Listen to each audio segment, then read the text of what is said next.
السلام علیکم ورحمۃ اللہ وبرکاتہ۔ قربانی کے متعلق احکام فقہیہ اور مسائل فقہیہ لے کر ہم آپ کی خدمت میں حاضر ہیں۔ انہوں نے قربانی کے متعلق جو مسائل تھے آپ کی خدمت میں پیش کر دی ہیں۔ آج ہم قربانی کے جانوروں کے متعلق گفتگو کریں گے کہ مسئلہ ہے کہ قربانی کے جانور 3 قسم کے ہیں: اونٹ، گائے، بیل، بھینس، اور تیسرا بھیڑ، بکرا، بکری، دمبا، یہ تیسرے قسم کا ہے۔ تو یہ سب اسی قربانی کے نوع میں داخل ہیں۔ اب اس میں نر ہو یا مادہ، بیل ہے تو نر ہے، گائے ہے تو مادہ ہے، اونٹ ہے تو نر ہے، اونٹنی ہے تو مادہ ہے، بکری ہے تو نر مادہ ہے، اور اسی طرح سے مینڈھا، دمبا، یہ سب نر ہیں۔ تو ان تینوں قسم کے جانوروں کی قربانی جائز ہے۔ اور پھر یہ کہ یہ خصی کیے ہوئے یا غیر خصی کیے ہوئے، لیکن خصی کیا ہوا جانور جو نر ہوتا ہے اس خصی کیے ہوئے جانور کی قربانی زیادہ افضل ہے، اور غیر خصی کیے ہوئے جانور کی قربانی تو ہو جائے گی لیکن تھوڑی سی کراہیت کے ساتھ اس کی قربانی بھی جائز ہے۔ خصی سب کا ایک حکم، یعنی سب کی قربانی ہو سکتی۔ بھینس گائے میں شمار ہے، اس کی بھی قربانی ہو سکتی۔ بھیڑ اور دمبا بکری میں داخل ہے، ان کی بھی قربانی ہو سکتی ہے۔ مسئلہ ہے کہ قربانی کے جانور کی عمر کیا ہو۔ اس سلسلے میں بتانا یہ ہے کہ قربانی کے جانور کی عمر، اونٹ اگر ہم قربانی کر رہے ہیں، ایسے ہمارے ملک میں اونٹ یا گائے کی قربانی کی اجازت تو نہیں ہے، تو اس کی جگہ بیل یا بھینس وغیرہ ذبح ہوتی ہے۔ تو اونٹ کی قربانی اگر کہیں ہو رہی ہے تو اس کے لیے اونٹ کی عمر کم سے کم 5 سال ہونا ضروری ہے۔ اس سے کم کا اگر ہے تو قربانی نہیں ہوگی۔ اسی طرح سے گائے، بیل، بھینس وغیرہ ہے تو اس کی عمر کم سے کم 2 سال کی ہونی چاہیے۔ عموماً ہم بازاروں میں دیکھتے یہ ہیں کہ عید الاضحیٰ کے موقع سے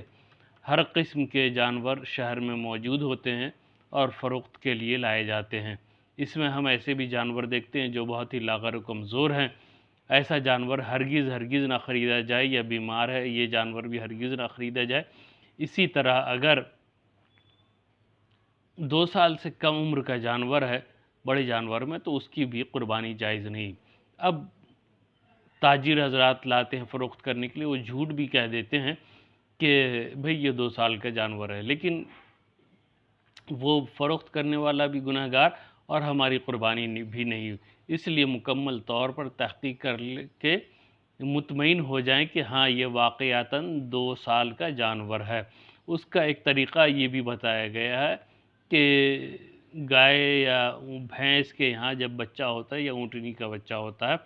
تو پیدائش کے وقت جیسے انسان کے بچے پیدا ہوتے ہیں تو پیدائش کے وقت منہ میں دانت نہیں ہوتے، بعد میں دانت نکلتے ہیں۔ تو اسی طرح سے گائے کا بچہ یا بکری کا بچہ بھی ہوگا تو اس کے بھی منہ میں دانت نہیں ہوتے، لیکن اب 2 سال کا ہو گیا، یہ کس طرح سے پہچانا جائے؟ تو بتایا گیا کہ اس کے سامنے 2 دانت نیچے اور 2 دانت اوپر نکل آئے ہوں گے، جو دودھ کا دانت نہیں ہوگا بلکہ وہ خالص اصل دانت ہوگا۔ اور یہ اگر 2 دانت ہیں اس کو چوپائے میں بیل گائے کا بچہ ہو تو 2 سال کا مانا جائے گا، لیکن اگر دانت نہیں ہے تو یہ 2 سال کا شمار نہیں کیا جائے گا۔ اسی طرح بکری ہے،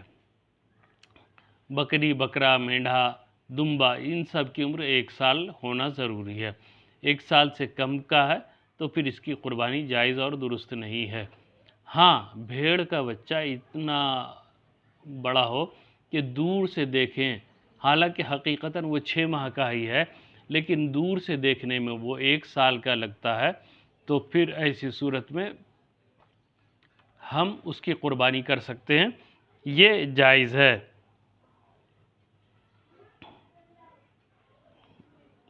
بتا رہے ہیں کہ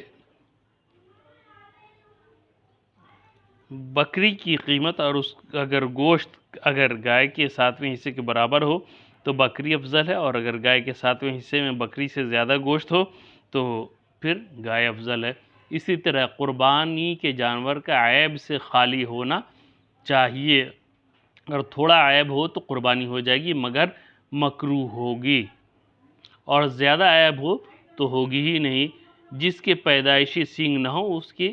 یعنی بکرا ہو، بکری ہو، گائے ہو، بیل ہو، بھینس ہو، تو بعض وقت ایسا بھی ہوتا ہے کہ پیدائشی طور پر ان کو سینگ نہیں نکلتی ہے، تو اگر ایسی ہو تو اس کی قربانی جائز ہے، اور اگر سینگ تو تھے مگر ٹوٹ گیا اور جڑ تک ٹوٹا ہے تو پھر یہ قربانی نہیں ہوگی، ناجائز ہے۔ اس سے کم ٹوٹا ہے تو جائز ہے۔ اس کا ایک طریقہ فقہاء کرام نے یہ بھی بتایا کہ 1/3 مثلا اگر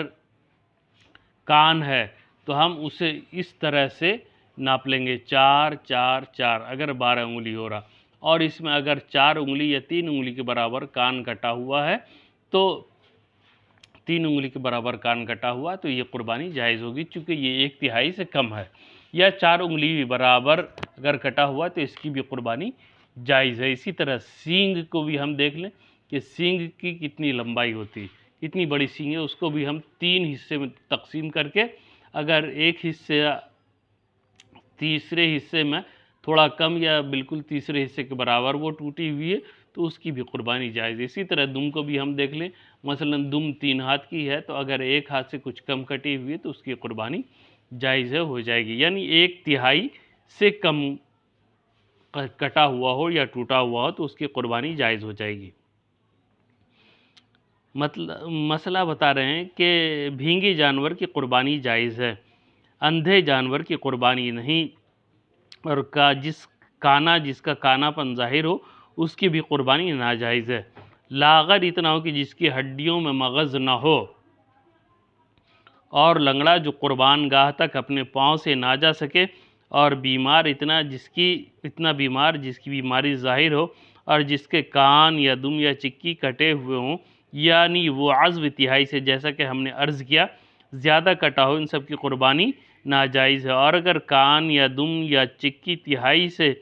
یا اس سے کم کٹی ہو تو پھر اس کی قربانی جائز ہے۔ مسئلہ کہ جانور خریدا تھا، یعنی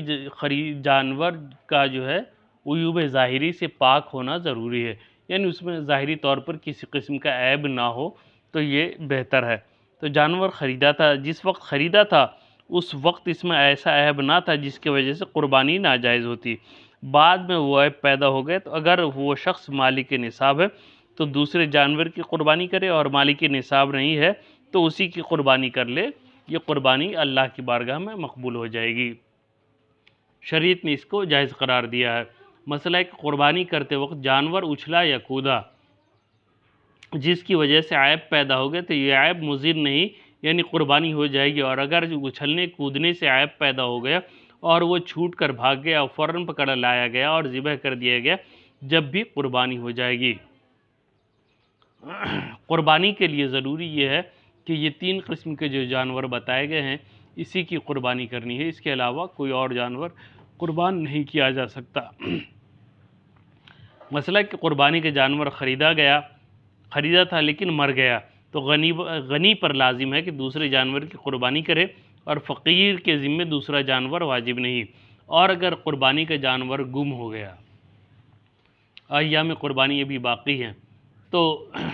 غنی کے اوپر واجب ہے کہ وہ دوسرا جانور خرید کر قربانی کرے۔ لیکن اگر ایسی صورت میں کہ قربانی کا جانور گم ہو گیا اور ابھی قربانی کا ایام باقی ہیں اور اس نے دوسرا جانور بھی خرید لیا، تو اب وہ پہلا والا جانور جو چوری ہو گیا تھا تو غنی کو اختیار ہے کہ دونوں میں جس کو ایک کو چاہے قربانی کرے، اور فقیر پر واجب ہے کہ دونوں کی قربانیاں کرے، یعنی غنی کے اوپر یہ واجب ہے کہ دونوں میں کسی ایک جانور جو چوری ہو گیا وہ ملنے والا، یا اس کے قائم مقام جو دوسرا جانور خریدا تھا کسی ایک کی بھی قربانی کر لے تو جائز ہو جائے گا، لیکن فقیر کو دونوں جانور کی قربانی کرنا ہے۔ مسئلہ کہ 7 شخصوں نے قربانی کے لیے بڑا جانور خریدا، ان میں ایک کا انتقال ہو گیا، اس کے ورثاء نے شرکاء سے یہ کہہ دیا کہ تم اس گائے کو اپنی طرف سے اور اس کی طرف سے قربانی کرو، اور انہوں نے کر لی تو سب کی قربانیاں جائز ہیں۔ لیکن اگر بغیر اجازت کے ورثاء ان کے شرکاء نے کی تو کسی کی بھی نہیں ہوگی، یعنی وارث اگر اجازت نہیں دیں گے اور لوگوں نے اپنی طرف سے کر لیا اس کی جانب سے بھی تو یہ قربانی جائز نہیں ہوگی۔ بڑے جانور کے شرکاء میں سے ایک کافر ہے یا ان میں سے ایک شخص کا مقصود قربانی نہیں ہے، صرف گوشت حاصل کرنا، تو یہ مسئلہ بہت زیادہ ہوتا ہے کہ عموماً جہاں پر حصوں کی قربانی ہوا کرتی ہے اکثر لوگ یہ پوچھ بیٹھتے ہیں کہ گوشت کتنا ملے گا۔ تو جیسا کہ ہم نے قرآن کریم کی آیت میں بھی بتایا تھا کہ اللہ نے ارشاد فرمایا لَن يَنَالَ اللَّهُ لُحُومُهَا وَلَا دِمَاؤُهَا وَلَكِنْ يَنَالُهُ التَّقْوَى مِنْكُمْ، کہ تم جو قربانی کرتے ہو نہ ہی اس جانور کا خون نہ ہی گوشت اللہ کی بارگاہ میں مقبول ہوتا ہے، بلکہ تمہارا اخلاص تمہارا تقوی مقبول ہوتا ہے۔ تو جب قربانی کے لیے ہم گوشت تلاش کر رہے ہیں کہ کتنا گوشت ملے گا، تو یہاں نیت ہی واضح صاف نہیں ہے، نیت اچھی نہیں ہے کہ قربانی نہیں، گویا وہ گوشت کے لیے قربانی کر رہا۔ اگر کسی ایک کی بھی 7 لوگوں میں سے کسی ایک کی بھی نیت بدلی ہوئی ہو، اس کا مقصد صرف قربانی نہیں بلکہ گوشت حاصل کرنا ہے، تو ایسی صورت میں کسی کی بھی قربانی نہیں ہوگی۔ قربانی کے سب شرکاء کی نیت تقرب ہو، اس کا مطلب یہ ہے کہ کسی کا ارادہ گوشت نہ ہو، اور یہ ضروری ہی نہیں کہ وہ تقرب ایک ہی قسم کا ہو، مثلا سب قربانی ہی کرنا چاہتے ہیں، اگر چاہیں تو عقیقہ بھی قربانی میں شرکت کر سکتے ہیں۔ اسی طرح قربانی اور عقیقہ کی بھی شرکت ہو سکتی ہے کہ عقیقہ بھی تقرب کی ایک صورت ہے۔ مستحب یہ ہے کہ قربانی کا جانور خوب فربار، خوبصورت اور بڑا ہو، اور بکری کے قسم میں سے قربانی کرنی ہے تو بہتر سینگ والا مینڈا چتکبرا جس کے خصی کوٹ کر خسی کر دیا گیا ہو۔ حدیث میں ہے کہ حضور نبی اکرم صلی اللہ علیہ وسلم نے ایسے مینڈے کی قربانی فرمائی۔ اسی طرح مسئلہ ہے کہ ذبح سے پہلے چھری کو تیز کر لیا، اور جب ذبح کے بعد جب تک جانور ٹھنڈا نہ ہو جائے، اس کے تمام اعضاء سے روح نکل نہ جائے، اس وقت تک ہاتھ پاؤں نہ کاٹے اور نہ چمڑا اتاریں، اور بہتر یہ ہے کہ اپنی قربانی اپنے ہاتھ سے کرے اگر اچھی طرح ذبح کرنا جانتا ہو، اور اگر اچھی طرح ذبح کرنا نہیں جانتا تو دوسرے کو حکم دے وہ ذبح کرے، مگر اس صورت میں بہتر یہ ہے کہ وقت قربانی حاضر ہو۔ حدیث پاک میں ہے کہ حضور صلی اللہ علیہ وسلم نے حضرت فاطمہ زہرا رضی اللہ تعالیٰ عنہ سے فرمایا کھڑی ہو جاؤ اور اپنی قربانی کے پاس حاضر ہو جاؤ کہ اس کے خون کے پہلے ہی قطرے میں جو کچھ گناہ کیے ہیں سب کی مغفرت ہو جائے گی۔ اس پر ابو سعید خدری رضی اللہ تعالیٰ عنہ نے عرض کی یا نبی اللہ، آپ کی آل کے لیے خاص ہے یا آپ کی آل کے لیے بھی ہے اور عامۃ المسلمین کے لیے بھی؟ فرمایا کہ میری آل کے لیے خاص بھی اور تمام مسلمین عام کے لیے بھی ہے۔ یہاں ایک مسئلے کی مزید تھوڑی سی وضاحت کرنا چاہوں گا کہ عموماً ہوتا یہ ہے کہ قربانی کے دن میں گھر والے بھی، جانور قربانی کرنے والے بھی چاہتے ہیں کہ جلد از جلد گوشت ہو جائے، اور قصاب کو بھی بڑی اجلت رہتی ہے، تو ابھی ٹھیک طرح سے وہ ذبح تو ہو گیا لیکن ابھی اچھی طرح سے اس کی جسم سے روح پرواز نہیں کی، ابھی وہ تڑپ ہی رہا ہے اور ٹھنڈا نہیں ہوا، ساکت نہیں ہوا، اور اس کا چمڑا اتارنا شروع کر دیتے ہیں۔ یہ بہت بڑی غلط بات ہے، یہ جو ہے ایک طرح سے جانور پر ظلم ہے۔ ایک طرف تو ہم اللہ کو راضی کرنے کے لیے عبادت کے طور پہ قربانی کر رہے ہیں، اور دوسری طرف اسی جانور کو تکلیف دے رہے ہیں، تو ایسا کرنے کی ممانعت آئی۔ جب تک وہ خوب اچھی طرح سے ٹھنڈا نہ ہو جائے اس وقت تک اس کے چمڑے نہ اتارے جائیں، بلکہ جب وہ ساکن ہو جائے، خوب ٹھنڈا ہو جائے، اس کے بعد اس کے چمڑے اتارے جائیں۔ عموماً ایسا نہیں کیا جاتا ہے، لیکن یہی بہتر اور افضل ہے تاکہ اس جانور کو بھی، قربان ہونے والے جانور کو بھی تکلیف نہ پہنچے، اور پھر قربانی اللہ کے بارگاہ میں بھی مقبول ہو جائے۔ انشاءاللہ عز و جل اس سلسلے میں ہم مزید مسائل کل آپ کی خدمت میں لے کر حاضر ہوں گے۔ السلام علیکم ورحمۃ اللہ وبرکاتہ۔